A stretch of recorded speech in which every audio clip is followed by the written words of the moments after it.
Well, hello! Thank you so much for taking time out of your day to check out this video, and welcome to the Gridiron. Before we get started, I just want to say thank you so much to everyone out there who's been watching my videos. Thank you! If you can maybe give this video a thumbs up or possibly leave a comment below or maybe even share this video, it would mean so much to me. But anyway, just thank you so much for just taking time out of your day to check out this video. Thank you! Well, the New York Giants and their middle or inside linebacker position. It's probably one of the really, you got Blake, okay. Then you got a bunch of just a lot of inexperience there, whether they've been a pro for a couple, like Carter Coughlin, Tate Crowder, Cam Brown, or whether you got like Micah McFadden, the guys we just drafted or whatever, This is a position that's really a lot of inexperience. All right, so especially once you get past, other than Blake Martinez. But as I'll show you, we'll go over each guy. As I said, I'll show you the thing that concerns me is the lack of experience, okay? And especially if we don't plan on keeping Blake Martinez maybe after this season, I don't know, maybe we'll resign him, who knows? But we got him this year. Do we keep him any farther in the future? Who knows? But as you'll see is that after we get past him, there's not a lot of experience in that department right there. But also I'm going to go over and show you also one thing, that as I said, that kind of concerns me. But in another way, especially with Wink Martindale's defense, it doesn't concern me as much as it would if it was maybe a Patrick Graham kind of defense, right? So let's take a deep dive, shall we, into the New York Giants inside linebacker position. All right, the New York Giants got their depth chart here. And they get, they're kind of like ones, I guess, like the will linebacker. They got a middle linebacker, however you want to put it, the inside linebackers, okay? Because then they get the outside linebacker, then like the strong side linebacker, I believe it would be Kayvon Thibodeau. But we're worried about I guess, the weak side linebacker and the middle linebacker position. Now, if you notice, the Giants don't have a whole heck of a lot of depth here. Okay. As of right now, just got 6 guys. All right. But I think that obviously, it doesn't mean all 6 of these guys, certainly doesn't mean all 6 of these guys are going to make the roster, either the final 53. And let's not forget Justin Hilliard. I don't even think he's going to even make the team, but, he's on a 2-game suspension to start the year. Whether he even makes a team or not, who knows? But just because the Giants got 6 guys, okay, and as I said, say 4 of them make the team. Just saying. There's not a lot of, shall we say, I'm going to just say good quality depth here, and not a lot of experience here either. Okay, but with the way Wink Martindale runs his defense,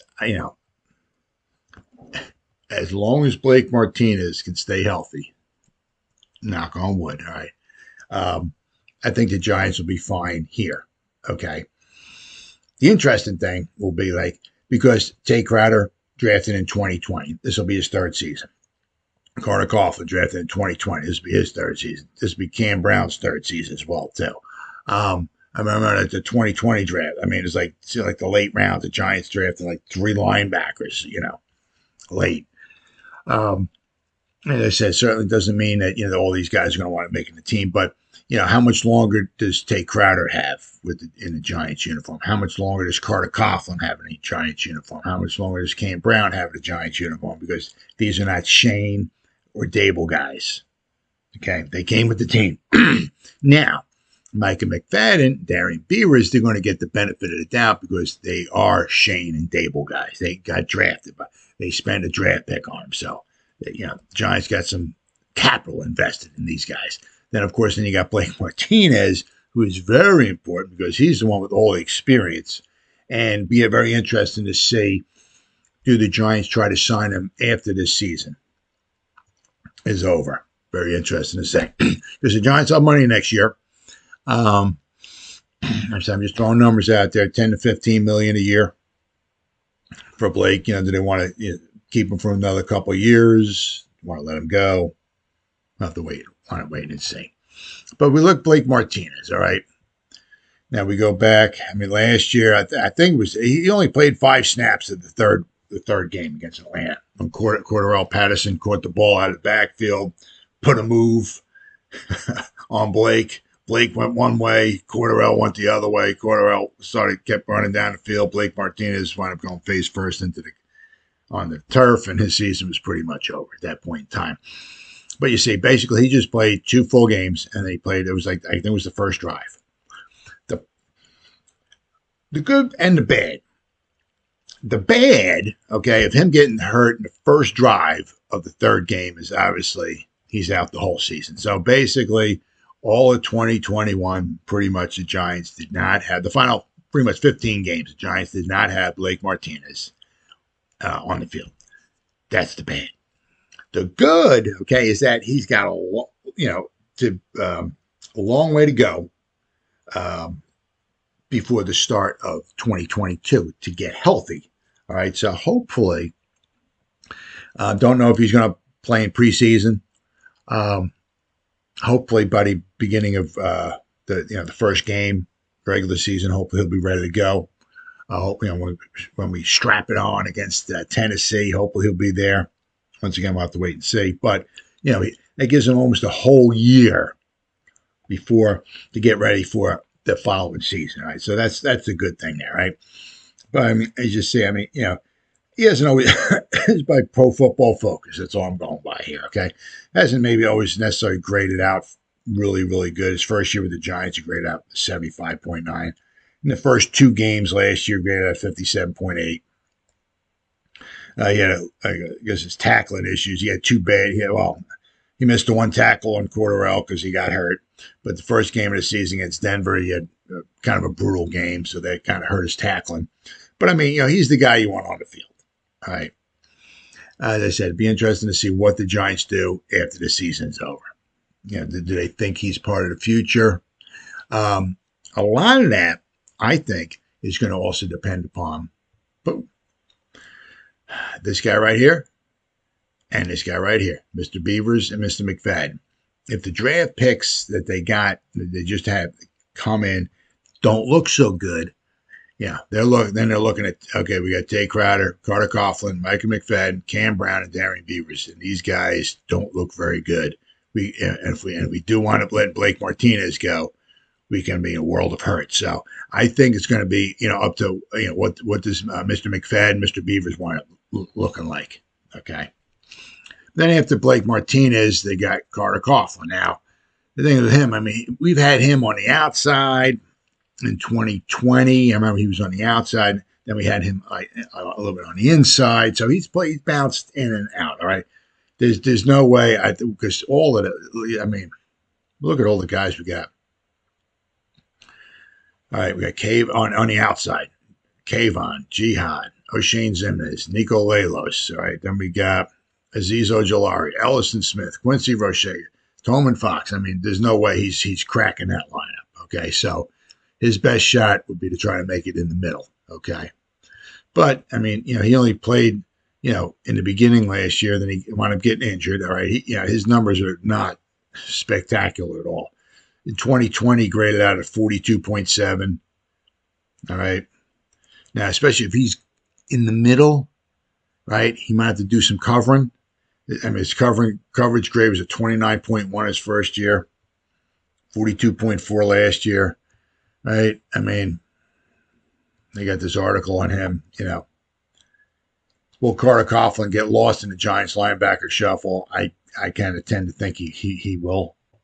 Does the 7th round pick, Carter Coughlin, still have a place in the Giants defense that has added a number of players both on the edge and at the inside linebacker over the past couple of seasons? I think his days are going to be kind of getting numbered here, I mean, he's on a 90-man roster, but is he going to make the final 53? Oof, I don't know. Coughlin has bounced between the edge, okay, and inside linebacker. But I mean, definitely now, if he has a prayer, it's going to be on the inside.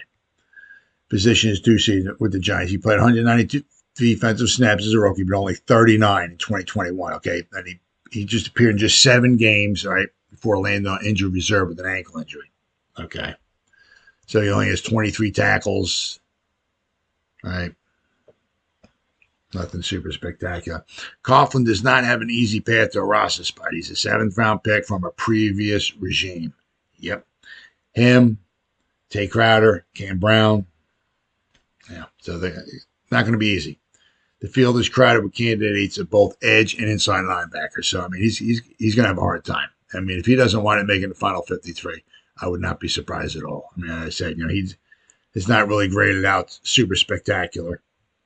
Okay, so, yeah, I think his days might be numbered with the Giants. All right, then after we got Darien Beavers, okay? Now, he's, this is NFL.com, their prospects. This is what they picked. I mean, they got him at prospect grade 5.65, which is not very good at all.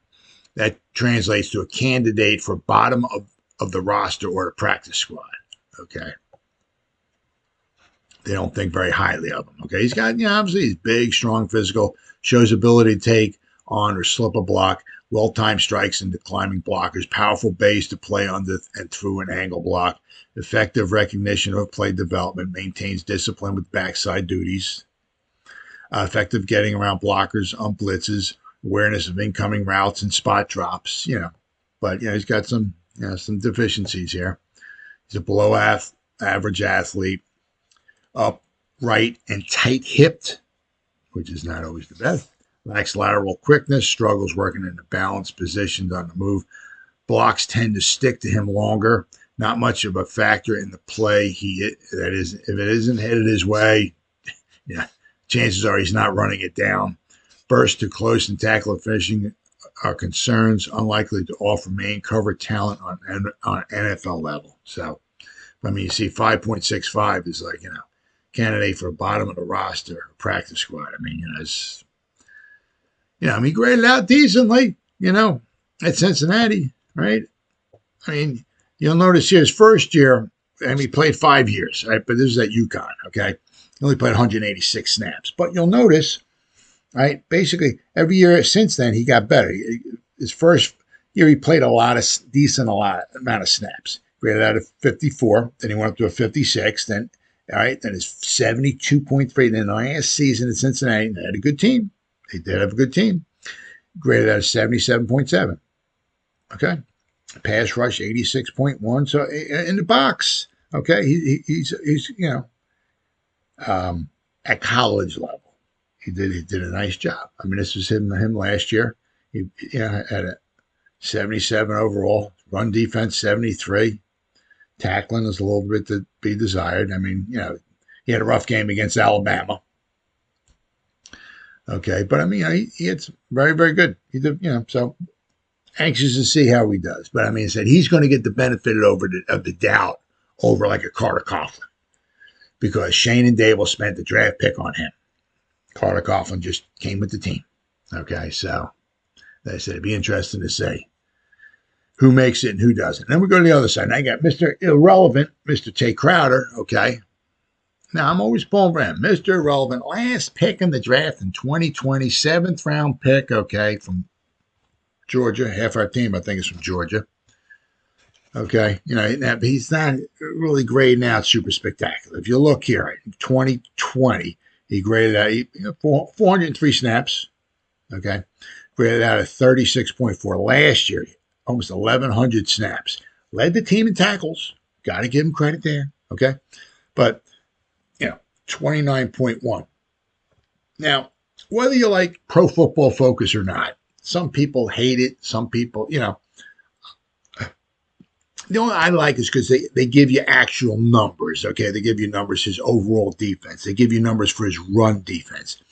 They give you numbers tackling, pass rush, and his coverage, right? So they give you some numbers in different categories. So that's why I like it, okay? I'm not saying that I agree 100% of the time or I disagree 100% of the time. It just, they give you some numbers, some parameters to go by. But the one thing I want to point out, okay, if PFF has him at a 29.1, all right, and you disagree with this, that's understandable, okay? But there's no way you're going to tell me the guy is like an all-pro. There's no way he's grading out, at somebody else's grade at like an 85 or so. You know what I'm saying? So if he's grading out this low, chances are, other people, who are grading them, probably have them kind of low too. All right. So, I mean, you look, I mean, his run defense was a 28.4. He did nice in tackling. All right. 131 tackles. Right. His pass rush was 52. His coverage was a 34.8. I mean, you see up here, if you see red and orange, that's not good. You see a lot of red. All right. A lot of red. You see a lot of orange. 20s and 30s are reds, 40s is orange. 20.9 against the Eagles in run defense. I mean, a lot of 20s, 29.5, 26.5, 32, 31. A lot of low grade. Now, as I said, if he gets to you, you'll notice he does very 77, 80 with the tackling, 73, 78.6. I'm 78, 81, 68, 81, 83. So if he gets to you, he does a very good job tackling. Okay. Got to give him that. Got to give the man some credit. But once again, he's a 7th round pick from the last regime. All right. So chances are, he may not get the benefit of the doubt once again. I'm pulling for him, but once again, it'll be interesting to see. Now we got Micah McFadden. Okay. He's going to get the benefit of the doubt because he was drafted in the 5th round. Okay. He's a Shane and Dable guy. Okay. Now, but, he graded out a little bit better than Darien Beavers did. Okay. He got 5.81 here. Okay. Which is average backup or special teamer. All right. So he's got some work cut out for him if he's going to, try to do well in the NFL, right? But one thing that you notice is Shane and Dable, they like he's a 2-year captain, okay? Densely muscled with a neck the size of a quad, okay? Trusts his eyes and takes in as many clues as possible. Instinctive reading, misdirections and screens. Reads block development like a running back. Triggers into the soft spots on the defense for tackles for losses. Peripheral vision helps him maneuver through traffic. Drives chest through runners' hips and wraps to finish. Core special teams experience. Okay. The thing is with him is he's good like in the box, and I emphasize in the box. Okay. Outside the box, that's where in the NFL level, according to them, they think he might have some trouble. Okay. Well built, but his size is below average. Lack confidence and decisiveness in big games. Okay, I'm going to show you this in a minute. Okay, he got knocked around by Iowa, Ohio State, Michigan. 3 big opponents got knocked around. Okay, and if he's getting knocked around by those guys, what do you think is going to happen possibly to him in the NFL? He might get knocked around. Okay, limited range to roam outside the box. Okay, inside the box, he seems to be good, okay? But I'm saying anything outside the box. All right. Bounced out runners run away from him. So if somebody comes up to the line of scrimmage, like somebody does a Saquon, what's Saquon do? Take a step 2, boom, I want to bounce it out, right? So if you get a quick runner who tries to bounce it outside, he's probably not, Micah McFadden's probably not going to tackle him, okay? Below average collision strength into blockers. Limited lateral agility causes limited tackle radius in open field. Okay. Borderline speed for extended man coverage duties. All right. So, he's like, what is he, like 240? Yeah, 240. All right. So that's not a bad size, especially in today's NFL. We're not talking the 1986 Giants here, where you had like 4 linebackers, all were like 250, 255 pounds, or whatever. They're all like 6'4", 6'5", today's NFL, things are different. It's more of a passing league. Obviously, you got to be maybe a little bit lighter, quicker on your feet and all and everything. So, I mean, the 240, that's not superly bothering me, okay? Even the 6'1", all right? But as I said, what they think, he might have some struggles in the NFL. Now, if you'll notice here, okay, this was his grades from last year from Pro Football Focus. Now, you look here, Ohio State graded out of 29.4, okay? Iowa was 65.6, okay? His run defense was a 45.8. Now, a lot of what you got to look at, his run defense, because that's a lot what he's going to be doing, okay, is the run defense. Then Michigan, he graded out at 48.7. See, against Maryland, okay, he graded out at 85. Against Michigan, a school with bigger players, better players, and all, graded out at 48. Against Rutgers, a worse school, 62. Minnesota, possibly a worse school, 67. A 60 against Purdue, okay? He did good against Penn State, but Western Kentucky, 77. He did well against Cincinnati, though, okay? So, gotta give him, obviously gotta give him the benefit of the doubt right now. Now, you'll notice here, right? I mean, his in that 2020, all right, he graded at 85.8. Very, very. His pass rush in the box, very, very good, all right? His pass rushing ability, 92 last season, okay? 90.8 the year before, all right? So, so interesting to see. I don't want to say he's a lock to make the team, but he's a darn near lock to make the team. They spend a draft pick on you. Yeah, it's a good chance you're making the team. Okay, but it'd be interesting to see, how much does he get to play, and when he does get on the field, does he have his struggles like they seem like he think he might? But I'm hoping they're wrong, right? Of course. That leads us to our last guy here, okay, somebody who's not going to get the benefit of the doubt, okay, which would be Cam Brown, okay. Now, as I said, I mean, Cam, he's got himself a long road. He's got a rough road, okay. If you'll notice here, defense, let's see here, snaps by position, okay. I mean, he was on a defensive line last year for 5 snaps. He was in the box on the defense for 5 snaps, and he was wide corner one time. So he had 11 snaps all last year on defense. That's not good. He was very good in special teams, okay? But if you're good on special teams and you're not very good at all on defense, and you haven't been drafted by the GM who's there, that's tough. That's really, really going to be tough. Okay. Let's see what we got. His defensive grades here.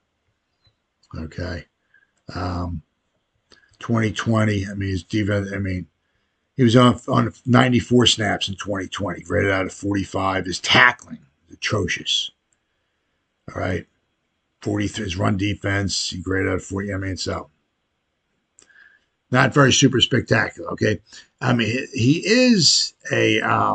There we go. Special teams. Special teams, he's done very well. Okay. His first year graded at 79.5, 311 snaps on special teams, 79.5. Took a little step back last year, okay, but still respectable. But I mean, if you're grading out at 65 and you're grading out at 40-something on defense, things aren't looking too good. Okay. Now the thing is, they only got, pretty much just like 6 guys, okay? Pretty much cut 2 of these guys, all right? So on the 53-man roster, say they're going to bring 4 guys, maybe 4 guys to the game, okay? The thing that's not really bothering me too much right now, okay, is with Wink Martindale's defense, okay? What you want to look at is that, he's going to be bringing pressure from everywhere. They're not going to necessarily have what they got here, 2 defensive ends and a nose tackle, right? That's 3 guys. And they have 2 outside edge rushers. Then they're going to have maybe 1 middle linebacker, which is 6. That'll leave 5 other guys. Now, those 5 other guys on the field, chances are you're going to have 2 safeties and possibly 3 cornerbacks. Or you might have 2 cornerbacks and 3 safeties. So you can certainly take like maybe a Dane Belton, maybe, all right, and bring him up. Maybe I don't know, or one of these other guys. All right, but I would look for maybe a Dane Belton. Right, you have obviously Mr. Duct Tape, Julian Love, and Xavier McKinney will be your 2 starting safeties, probably. Okay, but I mean, look for maybe another safety like a Dane Belton to come up in the box to help. Maybe against a run. All right, but if it's a pass, he's a safety. He can go in and cover. So don't look so much for the fact that the Giants are going to have 2 inside linebackers on the field all the time. I highly doubt it, especially if they're going to have like 3 defensive linemen, 2 edge rushers. That's 5 guys right there, right? You're going to have at least 2 cornerbacks, if not 3. You're going to have at least 2 safeties sometimes, if not 3. So that only leaves pretty much like 1 middle linebacker on the field. I mean, because with Wink Martindale's defense, he's going to be bringing pressure from all over the place. But the thing is, the guys that he brings pressure with, the other guys have to go back and have to be able to cover.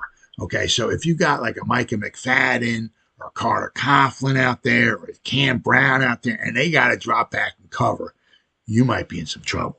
Okay, so I'm not so concerned. Okay, as long as Blake Martinez is healthy and he's available to play and all. Right now, I'm not overly concerned, okay, about our lack of experience, okay, maybe good quality depth, all right. This is something we can certainly address also in the off season as well. We can also hopefully maybe re-sign Blake to another year or 2 on a contract, okay? And then maybe we can build up this a little bit right now. But as of right now, okay, we got Blake Martinez, and we have a bunch of, guys behind him that aren't super spectacular, and some of the guys don't have any experience whatsoever. But with the Wink Martindale defense, okay, especially if they're going to have maybe 3 safeties on the field or 3 cornerbacks. Heck, they can have 3 cornerbacks and 3 safeties, all right? Don't look, where it's not having 2 inside linebackers on the field at all times. I wouldn't be so concerned about that. So you see,